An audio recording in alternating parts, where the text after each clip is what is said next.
बाबा बहुत समस्या में बानी सब। आज लोग के नाच के खुश करे के बाद ताकि हमी के समस्या दूर हो जाओ बाबा। ए बाबा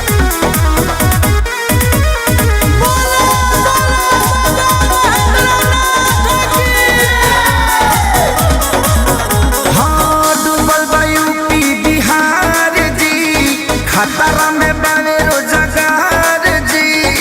अरे तुम कुछ बोलो ना बाबा से। पहले रउआ बोली। डूबल बा यूपी बिहार जी, खतरा में बा रोजगार जी। ए बाबा सुनर सुनर लइकिन के रील डूबल बा। बाबा इंस्टा बचा ली। होए बाबा तो दिल डूबल बा, मंदिर डूबल बा। समंदर में बाबा शिवलिंग डूबल बा, दिल डूबल बा, मंदिर डूबल बा। समंदर में बाबा शिवलिंग डूबल बा। जागे जागे हागा होए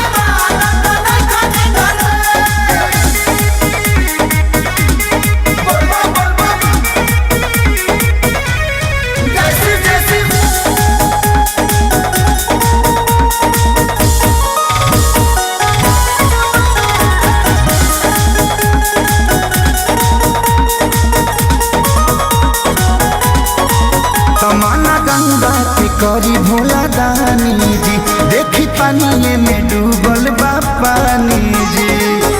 बाबा रोक ली। होए बाबा दोह कोई ठान नहीं होए अछत जी, रौरे बताई का चढ़ाई है बात जी।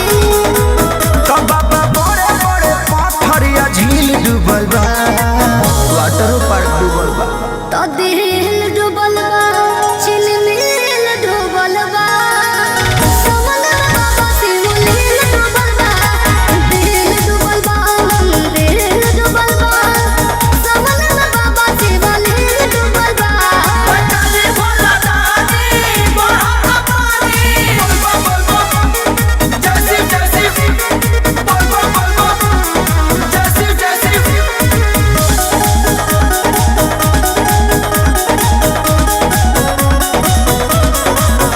जानतानी राउर महिमा बा भारी जी, तबे आई बड़े कृष्णा खेसारी जी। उठी बाबा।